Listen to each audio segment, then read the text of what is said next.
Hello and welcome to today's episode of Rainer on Leadership, your online home for leadership lessons and advice for the local church. I'm your host, Sam Rainer. I'm not able to talk for whatever reason. Maybe it's because I've done a lot of podcasts today, and this is one of the last ones that I'll be doing. But I certainly have with me someone who can talk way better than I can. Maybe not more than me, but better. My dad. I don't know if I'm better. You are certainly quantifiably greater. Yes. So Agreed. You'll always be the. In fact, I guess your brother Art and I would be on the low word side. Generally, yes. Yeah, unless you get excited about something, and then you will not shut up about it. Okay, well, that's fair. Like, but football. Generally, you're lighter on the words. Yes. No. Yeah, I always, I use Grammarly to check me. I'm kind of one of these grammar Nazis, and it comes back and says, you have more unique words in your writing than 98% of the population. So at least I write a little bit more than I say. Well, fair enough. All right, Sam, give a welcome to our sponsor. Yes, we're glad to have Southeastern Seminary as a sponsor. They are committed to helping you get the training you need to pursue ministry from anywhere around the world, and they do mean that. They are global. They just do that kind of training so well, and that's why we're waiving the application fee because we want you to go check them out. So for Church Answers listeners, you can apply, and there's no application fee. Just use the Church Answers coupon code at checkout. Church Answers, no space, plural. When you check out, and they'll waive that fee. So no matter what stage of life's journey you find yourself in, we want to help you take that next step in getting equipped to disciple and teach others. And you're going to find that at Southeastern. So you'll find a seminary that's not just about theological education, but it's also about ministry preparation. So you can go explore degrees, schedule a visit, or apply online at sebts.edu. Hey, this is a fascinating topic, and you have done the research of the research, I guess you should say, or the research of the demographics, and pulled in a lot of information on the future of the all-white church in America. I can't wait to dive into this. I want to just mention one thing, if I can. Do I have permission to you to pivot one more time before we get into the content? Well, you started the show many years ago, and I just came along for the ride, so sure. I think Amy started the show. She's the one who actually, she's the one who thought I should do podcasting. So I convinced you to blog. Yes. And then Amy convinced you to podcast. Mm-hmm. Okay. Exactly. I would not be where I am today without Sam and Amy. And I'm not sure where I am, but I'm just wanting to let you know. I'm about to say that's true to some degree. Yes. To what degree? And I don't know. Well, what I want to do is to just tell all of our listening audience about something new that we're doing at Church Answers. We call them ministry partners. Oftentimes you think about sponsors, and we love our sponsors, and we love working with all of them, but we also have ministry partners. A ministry partner is an organization that does what we don't do, and that can be a number of things, Church Answers. And so we bring them in a partnership so that we can have more a full-orbed presentation of ministry resources than we would otherwise. One of our new ministry partners is Brown Development Group. They are a design build firm, and for the uninitiated, design build means they do all the architectural work, they do all the construction. It's basically from beginning to end. They do a church consultation for you as well. We don't just let a partner come in. We invite partners to join alongside of us. And Brown Development Group is now our partner in the design build world. So if you have a remodeling you want to do, or you're thinking of a new facility, or you're thinking about, okay, my facility isn't what it's supposed to be, we need to do something differently, look at the link here on Brown Development Group. Great group. Todd Brown and his team, all the way in Nebraska. In fact, he played college football for the University of Nebraska and was also a pro football player. So my love of football is echoed in his life in many ways. Sam, I know you got to know him too. I love the team at Brown Development Group. Just a solid group of people and hardworking. They are. And just, love Christ, love the church. This is an awesome ministry partner, because when people come to us and they say, hey, we'd like for you, Church Answers, we'd like for you to design and build a facility for us. Um, we go, yeah, we don't know anything about that. But we do know somebody who does. they're And Brown Development Group. we've done our homework before we would ever present them as a ministry partner. Yeah, So this has been quite some time making, actually. I mean, we have been needing something like this. So glad to have them along for the ride, and a great ministry partner. All right, let's get to your content on the future of the all-white church in America. Talk to us about why you did what you did and why you're so fascinated, and then let's get into the points. Well, the prompt is pretty easy. The census data came out. That's right. The 2020 census data. The 2020 census data came out. And while there are lots of studies in between each 10-year segment of census data, the census data in many ways confirms a lot of the speculation, because it's a census. It's everybody. So it's not even a sample. This is just about everyone in the United States. So you really can confirm trends. And there are two trends that really came up in the census data that I think are incredibly important and noteworthy for the church. The first is that the white population is in decline for the first time since 1790. And for the first time in our nation's history, the youngest generation is minority white. So those two things alone got my attention. Now, I do realize that there's racial tension in the United States, and I'm certainly not trying to play into that. But there are certain demographic realities that you have got to address. Our country is becoming more diverse, and it's becoming more diverse at an increasing rate. So what does this mean for the church? That's the only reason that I'm doing this, is because, hey, the census data came out. There are two things that really caught my attention, and I'm just asking the question, what does this mean for the local church? This emphasizes, again, why we are so firmly committed to our resource called Know Your Community, and quite frankly, why it's the fastest growing resource that we have. It's an incredible report that has demographics and psychographics. And when you go through this information, somebody should click on the link immediately after this podcast and say, I got to know my community. And the unique thing about our report is we do drive time. We can do radius, we can do zip code, we can do barriers, custom polygons, if you will. But I love drive time. And so if you say 90% of our church members drive 12 minutes to get here, we'll tell you everything that's within that 12-minute drive. So and this is why drive time is so important when you're talking about demographics, because most people, when they're looking at a church, they don't pull out a map and draw a custom polygon themselves and say, we're gonna look at churches within How this. many sides of that polygon have, Merle? No, here's the thing. There is probably somebody out there who has actually done that, where they've pulled out a paper map and drawn a special, polygon, which is it's a shape, and said, all right, everything within this, we're going to research it. Most people just say, how far are we from this particular location? They pull up Google Maps or whatever it is, they punch the address in, and they see how far away they are. That's why drive time is so important. Yeah, you got to go check out the Know Your Community report, because here's the thing. As we talk about these demographics, if you don't know that you know, then you need to know, and you need to know your community. That's profound. I don't even know if I can say that, but it's profound. It just slipped out of my mouth every now and then when I'm rambling on with words. I get some good ones, I guess. Know your community. You need to know what's going on in your community demographically. That's the point of this episode. If birth rates of all whites have declined, that means the birth rates in all white congregations have declined.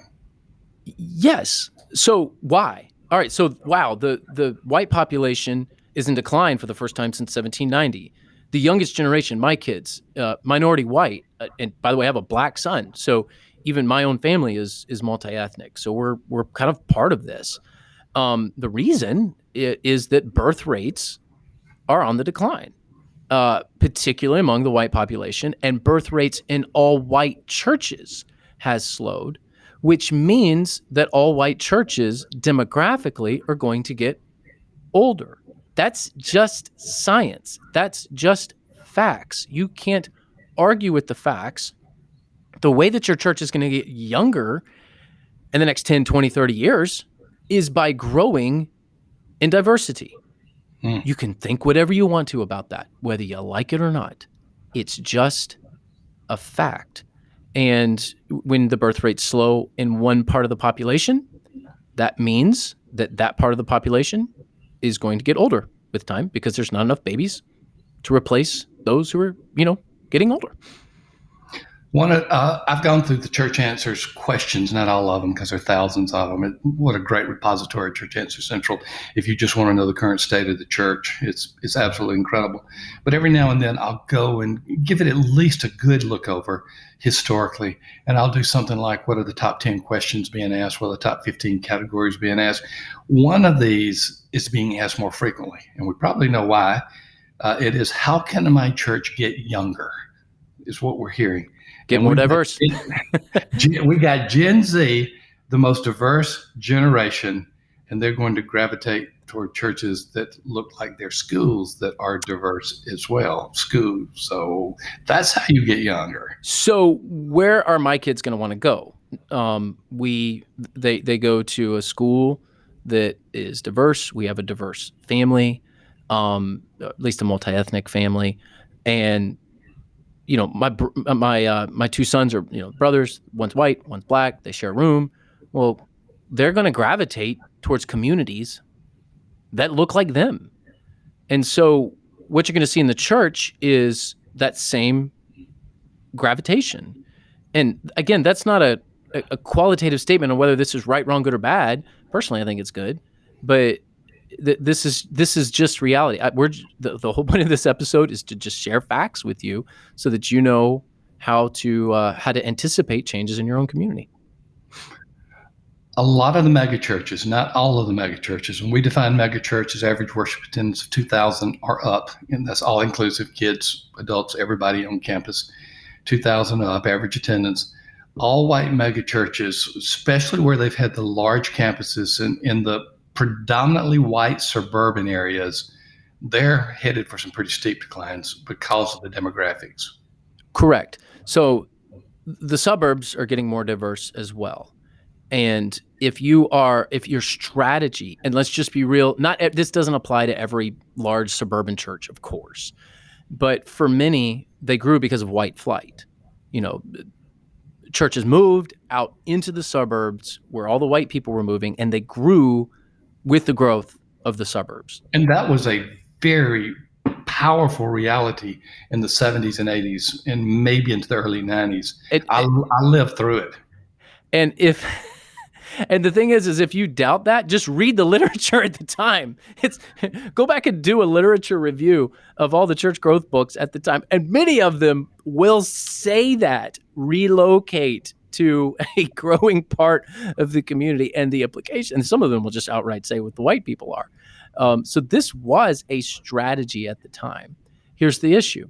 If you are hanging on to, we're going to be an all white church, on a large campus in a suburban area, well, that demographic reality is changing. There'll still be large churches. We've talked about how the megachurch movement is waning now. There's still going to be large churches, but the ones that really grow are the ones that are going to capture the growth of minorities in their community. And many communities, in my own community, it's 40% ethnic minority and growing. And if you were to ask our people, a lot of them have been here their whole lives, what's the percentage of ethnic minority people that live, people of color that live 15, 20 minutes from the church? They say 5%, 10%. They're not opposed to our church being a multi-ethnic church, but they had no idea. So when I started saying, no, it's 40%, like 4 out of 10 people here are Latino or Black. It just shocks them. I'm going to go down a path, and I'll get us right back on it so that we can finish in a timely way. But I not only was a witness to the white flight, I lived through it, and particularly in the Deep South. I was in the middle of the church growth movement that advocated so much of the segregated church. Donald McGavran, the founder of the church growth movement, with his book Bridges of God in 1955, he said pretty clearly that church segregation was more descriptive than prescriptive. But the next generation, led by the late Peter Wagner, who was a friend of mine, we disagreed on a lot of things, but he was a friend of mine. He actually had a book where the jacket said, because most churches were meeting at 11 o'clock at the time, He said 11 o'clock is the most segregated time in America. And it wasn't a negative thing, it was almost an advocacy. And so the homogeneous unit principle, most of you have never heard of that. That's okay, don't worry about it. But the homogeneous unit principle for many people is segregation. For Donald McGavran, it was people should not have to cross cultural barriers in order to become a Christian, which has a little bit different flavor. But I lived White Flight and I lived the church growth movement, those 70s and 80s books that you're talking about. Yeah, and again, I think that a lot of the people who were writing meant well. I think that I don't think anyone was wanting to be racist. I don't think that was the Wagner intent. did not have a racist bone in his body. Yeah, so I want to be very clear that I think a lot of the motives were pure, even if the output was wrong. And I have to say that the idea of the homogeneous unit principle applying to race is probably one of the more damaging things that has happened to the church in the last 50 years. And I think that now's our time to correct that. Although McGavran was right, people shouldn't have to cross cultural barriers in order to come to Christ. The original idea behind the homogeneous unit principle is still good and valid. It's the application of the homogeneous unit principle that was the problem. And lest I take us down the trail too long, where did he have that principle? He had that principle in India as a missionary, where many missionaries were telling Indians, natives of India, that they had to do certain Western things in order to become a Christian. Yeah. And he was saying, no. You don't have to become Western to become a Christian. You shouldn't have to cross cultural barriers. That was the origin of what certainly was taken the wrong way, the homogeneous unit principle in later years. Modern day Judaizers. And he was trying to do something about that. But we say all this to also say that not all white congregations are going to suffer. Some will continue to thrive just because they do ministry well and they're just attracting enough people to continue. But some all white congregations will continue to do well because they reflect their community. The new demographics show diversity increasing in almost every single county in the United States. I mean, this is, if you're like, well, I'm in a rural area or I'm a part of the nation where this isn't happening. No. It is literally happening everywhere. But that's still to say that there are parts of Kentucky and Minnesota and, other places in the upper Midwest where the community really is 95% white and the church is 95% white. Okay, you're reflecting your community. So we're not condemning all white churches. I also want to be clear about that.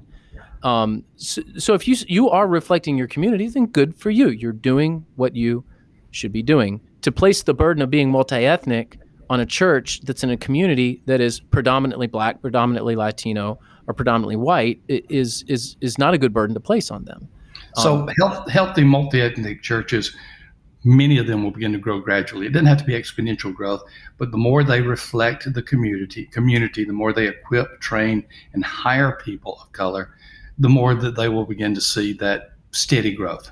Yeah. So again, if you're sitting here going, wow, okay, yeah, I've done the Know Your Community report and we've got the percentage there. You can see the percentages breakdown of each of the ethnic groups in your community.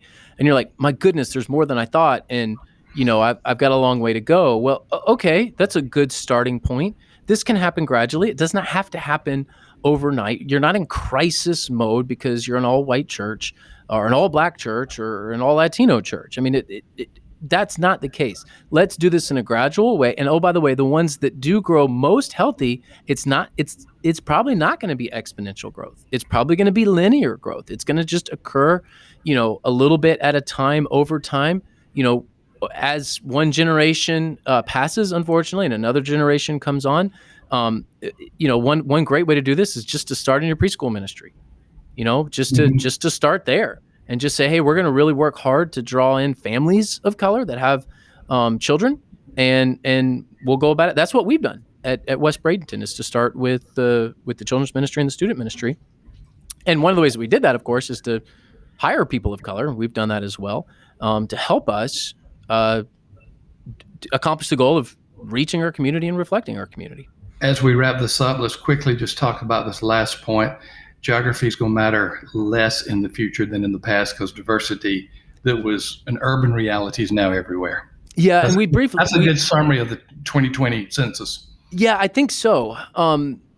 this was something we knew was coming 10 years ago. Like we could predict it 10 years ago.